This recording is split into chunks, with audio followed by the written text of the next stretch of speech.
Bien, alors je suis revenu au basique, c'est-à-dire la cloche d'origine, d'accord.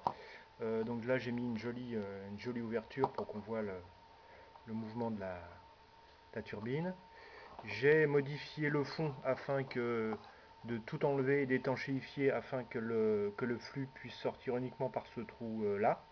Voilà, donc ça veut dire que quand on aspire ici, le flux rentre là. Quand on aspire ici, le flux rentre là. Donc maintenant on va voir comment ça se passe au niveau de la rotation. Donc je mets en route l'aspirateur.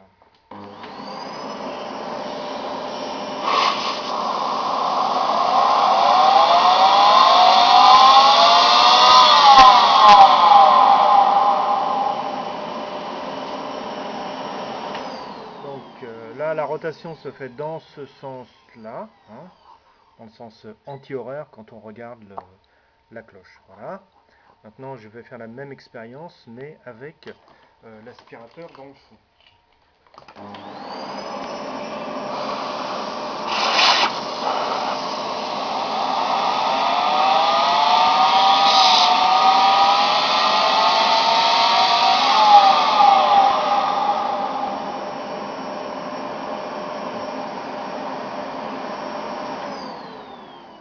Voilà, donc là on voit que la rotation se fait dans le sens horaire quand on est en face de la cloche.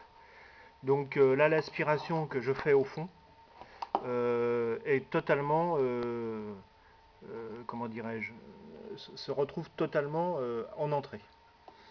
Donc étant donné que quand le flux passe à travers, on a une rotation de la turbine, je me pose une question, c'est que si on met des turbines les unes derrière les autres, euh, de manière étanche, est-ce qu'on va pouvoir récupérer une force motrice aussi importante qu'on le souhaite?